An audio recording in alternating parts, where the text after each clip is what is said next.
Ikhwani, there's an authentic hadith that the Nabi sallallahu alaihi wasallam, anyone who kills a person who the Muslims have a contract with him, a contract of his safety, an individual that there's an agreement between the Muslims and that individual that you shouldn't harm them.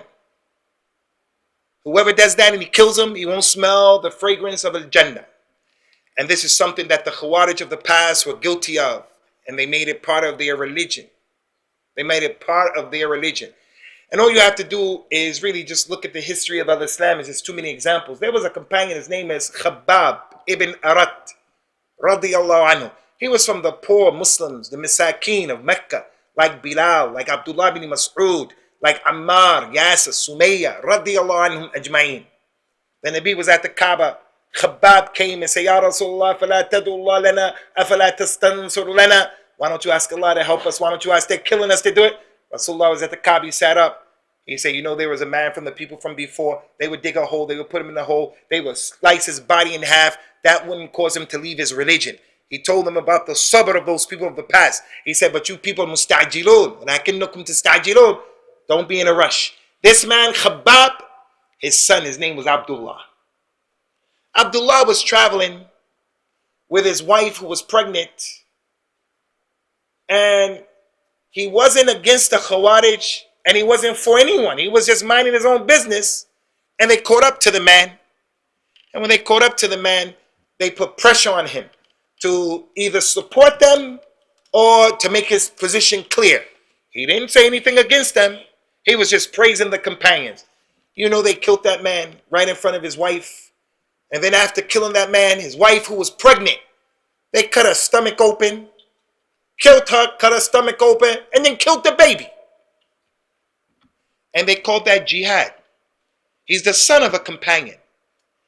So now, why did some of the scholars say that the Khawarij were kuffar?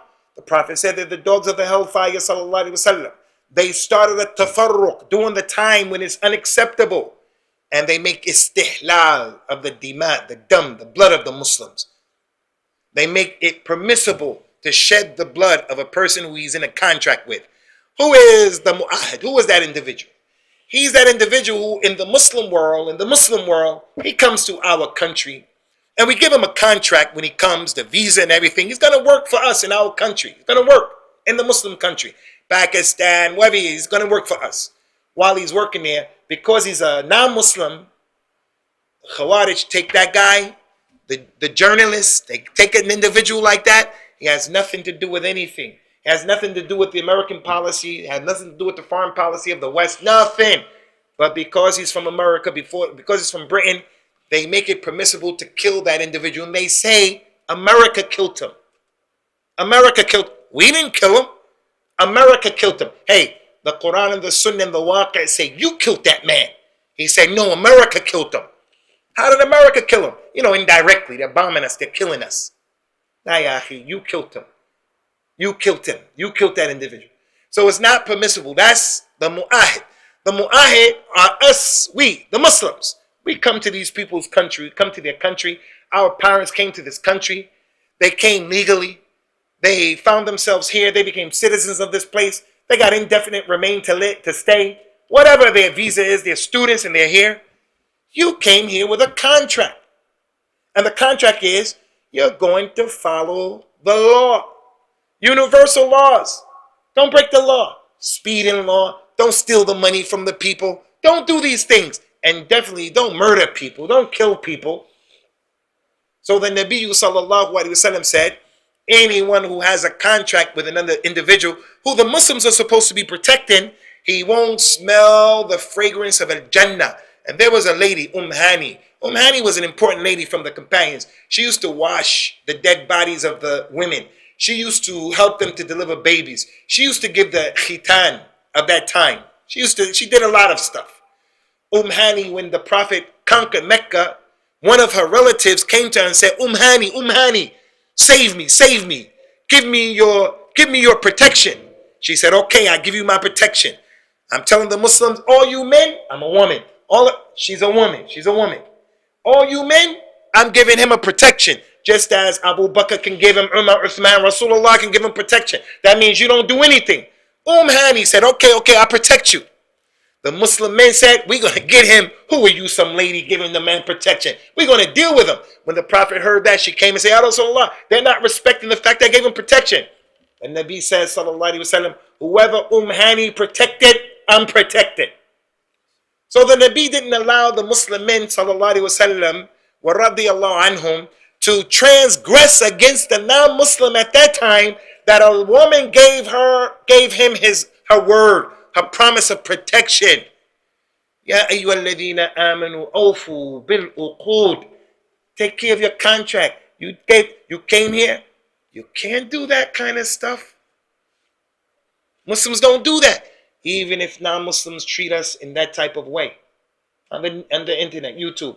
A white lady is doing a program. All you have to do is go there. The white lady is doing a program, a documentary about how the Sunni Muslims are being killed in Iraq after Saddam was removed, killed. Maliki, who's been put there by American, he's killing the Sunni Muslims left, right, and center. So this lady wants to bring that reality to the knowledge of the world. So she put her life on the line for Sunni Muslims, for their lives and blood to be saved.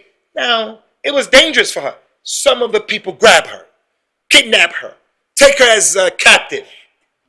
And then they come and they chop her head off, they cut her head off, use her as a bargaining chip. And she says, hey, I didn't have anything to do with that. I'm here trying to tell a story to the world about your people's plight. What are you cutting my head off for?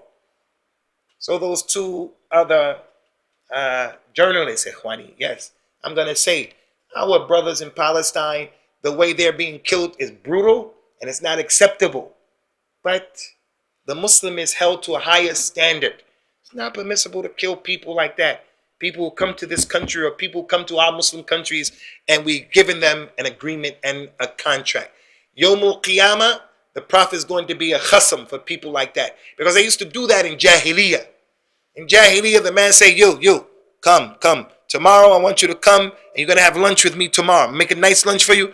Bring your sons, bring your daughters, bring your women. They're going to go in the tent over there and you and your men going to come. And then when they come for lunch, they come and put them in slavery.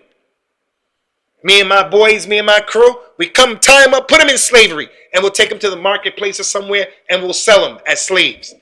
Then it be said that the one who sells a free man won't go into the Jannah. Allah won't look at him. That's what the kuffar of Quraysh used to do. You're supposed to be my guest, the biatha with the Arab. You're going to be my guest and I'm going to sell you into slavery? They used to do that. So it's something that's not permissible. And that's the meaning of the mu'ahid.